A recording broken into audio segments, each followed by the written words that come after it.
It's a national crisis that affects every single city in this country, whether it's metropolitan or rural.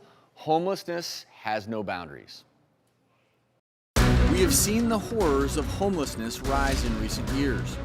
Reminders of encampments, people with signs on the side of the highway, and tent-filled communities are seen on the news every day.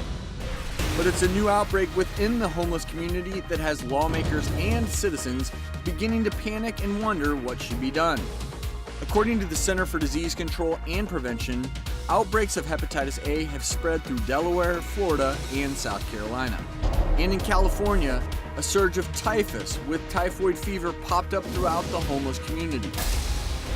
As communicable diseases spread throughout American communities, federal and state officials are struggling to figure out ways to ease the homeless problem without burdening taxpayers. With the homeless, our streets, and health at stake, what can be done to help the situation? Dr. Drew, this is a problem on so many levels and a true public health crisis. 100%. This is a mental health catastrophe. The vast majority of people on the streets have a mental health diagnosis. I've been out on the streets. 100% of the people I interact with have either substance use or a major psychiatric disorder. Now, there are people that are transiently homeless. On average, spend about 3 months on the street and find their way off. There's lots of resources for them. We have to be very concerned about that population. They do not have a mental health diagnosis.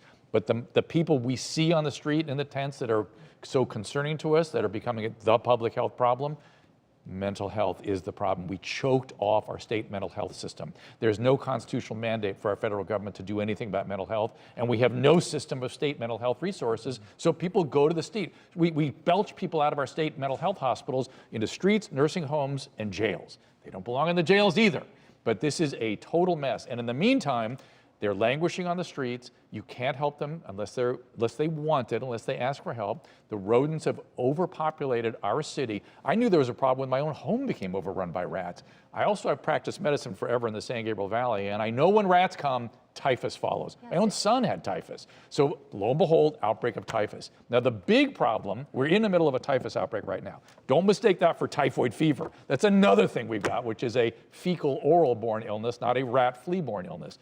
Typhus is what concerns me because what follows typhus is something called Yersinia pestis, also called bubonic plague. Bubonic plague.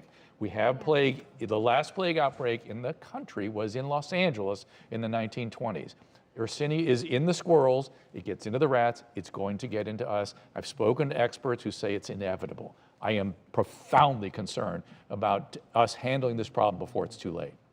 And Dr. Drew, as you stated, most homeless people have a mental health issue. They were lost to the system. Absolutely. They may have been seen at one time, but they're no longer on their medications until they have a true psychotic bad episode. They get arrested. They get sent to the mental health hospitals, which don't have enough room to handle them. It's a vicious circle. Correct.